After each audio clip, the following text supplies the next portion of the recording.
Hello everyone. Non veg ఇప్పుడు శివాజీ గారి controversy గురించి మాట్లాడుతూ చాలా అసభ్యకరంగా మాట్లాడడం జరిగింది. సో ఆ వార్డ్స్ వింటే ఎవరికైనా కానీ చిరాకు పుట్టాల్సిందే, ఆ విధంగా మాట్లాడారనమాట. సో ఒకసారి ఏ ఇష్యూ మీద మాట్లాడారు డిస్కస్ చేసే ప్రయత్నం చేద్దాం. ప్రస్తుతం స్టూడియోలో జర్నలిస్ట్ జగదేవ్ ఉన్నారు, వెల్కమ్ చెప్దాం. Hello sir. హాయ్ జకీర్. ఇప్పుడు నాన్ వెజ్ మాట్లాడుతూ చాలా అసభ్యకరంగా మాట్లాడారు. సో వీటిని ఎలా చూస్తారు? యాక్చువల్గా ఈ ప్రపంచ యాత్రికుడు వీడియోస్ నేను చూశాను.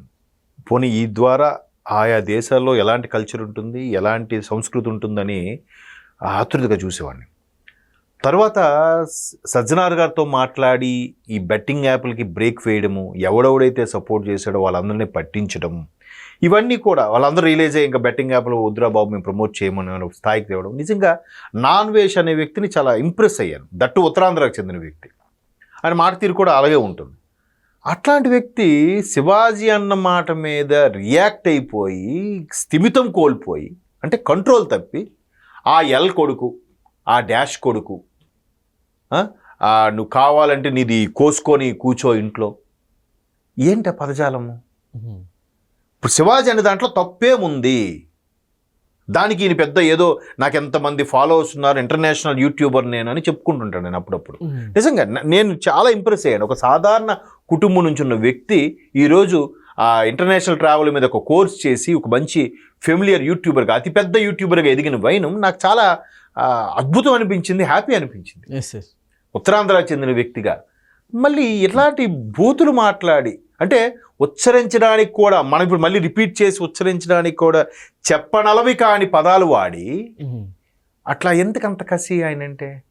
ఆయన మాట్లాడడం తప్పేముంది?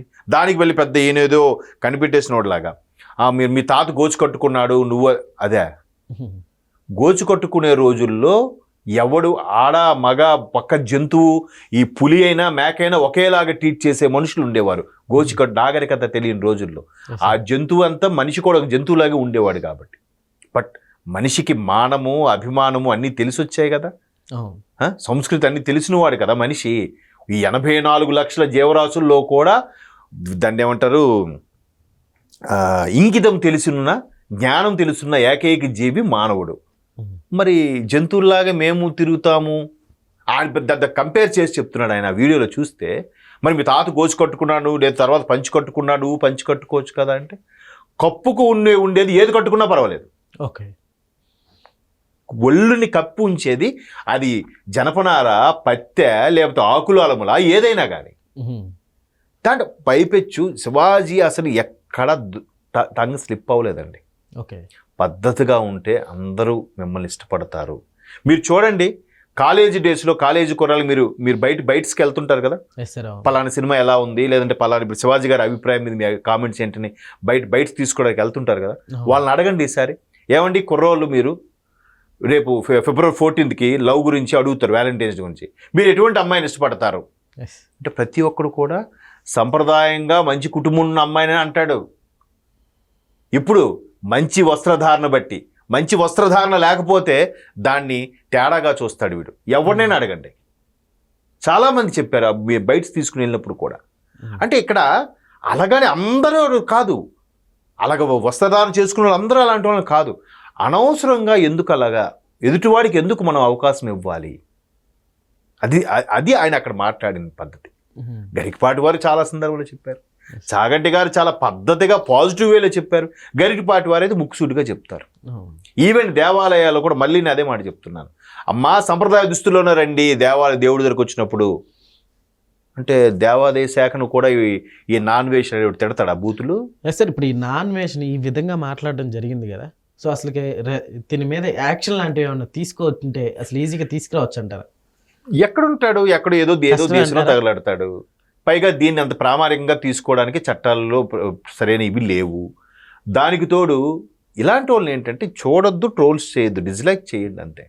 లేకుంటే మళ్ళీ ఇప్పుడు వార్తలు నిలవటానికి సబ్స్క్రైబ్ చేయండి. మేబీ మీరు అన్నట్టు కొద్ది రోజులు డల్గా ఉంది కాబట్టి మళ్ళీ ఒకసారి మనకు నేము ఫేమ్ రావాలంటే స్ట్రైట్గా మంచిగా వెళ్తే నేము ఫేమ్ రాదు. బూతులు తిడితేనే అబ్బా. ఇప్పుడు చూడండి, ఆ రొట్టగాడు అంటే ఎవరు, ఆయన మాట్లాడి బూతులు తిడతాడు. చిన్న పిల్లడు, ఆడికి చూస్తే 2 లక్షల వ్యూస్ అంట ఒక్కొక్క వీడియోకి. ఎట్లా అంటే జనాలకి యాంటీగానే ఎక్కువ ఇష్టపడుతున్నారు, మడ్డల్ని హింసని అలాగ చూపించే సినిమాలని ఇష్టపడుతున్నారు. మంచి మెసేజ్ ఓరియంటెడ్ని ఎవడు ఇష్టపడట్లేదు. ఆ మధ్యకాలంలో మీరు ధనరాజ్ గారు ఒక సినిమా తీశారు ఎస్ సార్, అవును. డైరెక్షన్లో, ధనరాజ్ డైరెక్షన్లో సముద్రకని తండ్రిగా చేశారు. చాలా ఎక్సలెంట్ సినిమా. ఎందుకు ఆడలేదండి? మొన్న రీసెంట్గా అనుపమా పరమేశ్వరన్ కూడా అదే చెప్పారు ఆవిడ. నేను కిష్కిందల్లో కానీ లేదంటే డీజే టిల్లులో కానీ కొంచెం మోతాదు పెంచి యాక్ట్ చేసినట్టున్నారని అడిగాడు. మరి ఇలాంటివి అడుగుతారు కదా. నేను అంతకుముందు జావేదా ఏదో సంథింగ్ ఒక పరదా లేడీ ఓరియంటెడ్ చేసిన అది చూడరా మీరు అని అడిగింది ఆవిడ. జర్నలిస్ట్కి తప్పేం లేదు. అంటే ఈవిడ మోతాదు పెంచింది, ఎక్స్పోజింగ్ చేసింది, ఇవి అడుగుతావా? మరి అది సినిమా ఎందుకు నువ్వు చూడలేదు? దానికి ఎందుకు మీరు ఫ్రీ పబ్లిసిటీ చేయలేదు? ఎంతమంది అక్కడ కవర్లు తీసుకోకుండా సినిమాలకి ఇంటర్వ్యూలు చేస్తున్నారు చెప్పండి. ఎంతమంది మీరు కవర్లు తీసుకోకుండా ఆ సినిమా ప్రమోషన్స్ చేస్తున్నారు చెప్పండి. కాదు కదా. సో అందుకు ప్రతి ఒక్కరు పెద్ద నేను సాంప్రదాయని సుప్పిని శుద్ధపూసిని అని నేను చెప్పట్లే.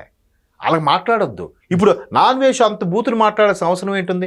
ఈ ఎల్కోడు నీకేం చేశాడా? ఇక్కడ కూడా నీకు చేత కాక తల్లిని తిడుతున్నావు, వాడిని అన్నావు, నీకు చేత కాక వాడిని అనే నువ్వుకేం. మరి ఇన్ని ప్రపంచ దేశాలు తిని ఏమైంది నీ సంస్కారం?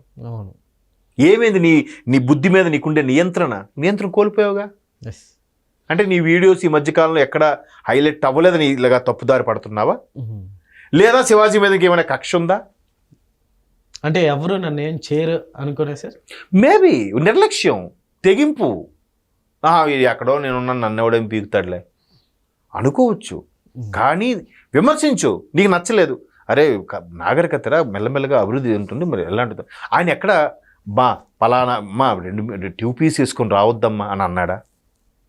అది కూడా అనలేదు. ఇప్పుడు బయటికి వెళ్తున్నప్పుడు ఒక తండ్రిగా, ఒక అన్నగా, ఒక తల్లిగా, ఒక బాధ్యతగా అమ్మా ఏంటమ్మా ఇప్పుడు అంతెందుకండి. అత్తారెడ్డి దారేది సినిమాలో గుర్తుందా? అమ్మా మేము పబ్కి వెళ్ళి వస్తామని అంటే ఆమె అక్కడ ఒక లైన్ గీసి మార్కర్తో డ్రెస్సు దీని కిందకే ఉండాలి, ఆ గీత కనబడకూడదు అంటది. గీత చెరిపేసేదా మమ్మీ అంటది సమంత జోక్గా. మరి అది సినిమాలో చూపించారుగా. అంటే డ్రెస్సు నిండుగా వేసుకోమని కదా చెప్పాడు దర్శకుడు త్రివిక్రమ్. అక్కడ కూడా ఆయన సినిమాల ద్వారా చెప్పాడు అది. మరి అక్కడ త్రివిక్రమ్ గారిని కూడా ట్రోల్ చేద్దామా? అత్తారెడ్డి దారే సినిమాని ఎందుకు అటర్ ఫ్లాప్ చేయలేదు? సూపర్ హిట్ అయిందిగా. మరి ఏంటి ముందు రిలీజ్ అయిపోయినా కూడా అత్త అనేసరికి ఒక రాంగ్ వేలో చూసే వాళ్ళకు కూడా అత్త అంటే నాకు తల్లితో సమానం అన్నట్టు చూపించాడు ఆయన త్రివిక్రమ్ గారు. అవి వదిలేసి లేడీస్ డ్రెస్సుల కోసం నది, ఆవిడ యాక్ట్రెస్ పేరు నది, అలా మాట్లాడింది అని ట్రోల్ చేసామా? కాదే. అలాగే ఎక్కడ ఎవరిని పేరు ఉచ్చరించకుండా, డ్రెస్సుల్లో ఉన్న వెరైటీలు కూడా ఉచ్చరించకుండా జస్ట్ పద్ధతిగా ఉండమని చెప్పిన దానికి మీ అందరికి ఎందుకు ఎంత కడుపుమంట నాకు అర్థం కావట్లేదు. ఇందులో నాగబాబు గారు కూడా ఇన్వాల్వ్ అవ్వడం నాకు నచ్చలే. నిజంగానే. ఇప్పుడు అంటే నాన్ వెజ్ ఏదో ఆయన వీడియోలు తగ్గుంటే అందుకే వచ్చి మరి బూతులు తిడుతున్నాడు. ఆ డాష్ గాడు, ఈ డాష్ గాడు అనుకుంటా. అంత ఎక్స్ట్రీమ్కి వెళ్ళి మాట్లాడాల్సిన అవసరం లేదు కదా. మేబీ ఇంకా తగ్గుతాయండి. ఇంతకుముందు కూడా ఒకడు ఉండేవాడు, ఆయన ఎవడో ఇది యుఎస్ఏ రాజా అని ఒకడు ఉండేవాడు ఒక ఆయన. చాలా తెగ బాగా వచ్చేవాడు నాన్ వెజ్ లాగే. ఒకసారి ఆయనకి సన్మానించారు, ఈయన బాగా అన్ని వీడియోస్ పెడుతున్నాడని. సన్మానిస్తే ఆయన వెంకటేశ్వర బొమ్మ ఇచ్చారంట. వెంటనే నాకు అది వద్దని తిరస్కరించాడట. వెంటనే కొన్ని లక్షల మంది అన్సబ్స్క్రైబ్ అయిపోయారు. ఇప్పుడు ఎక్కడున్నాడు ఆయన? కనిపిస్తున్నాడు ఎక్కడ వీడియోలో? లేదు. నెక్స్ట్ నాన్ వెజ్ అలాగే అవుతాడేమో. బాబు జాగ్రత్త, పెట్టుబడి సర్దుకొని మళ్ళీ వైజాగ్ వచ్చి మనం చెప్పాలి కుర్రోడికి, లేదంటే అక్కడే ఏదో జాబ్ చేసుకుని స్థిరపడబోని చెప్పాలి. అంటే నేను అనేది చెయ్యు, అంత ఎక్స్ట్రీమ్ బూతులు మాట్లాడి చెయ్యకు, నిన్ను నువ్వు దిగజార్చుకోకు, తర్వాత నీ ఇష్టం. Okay sir, thank you.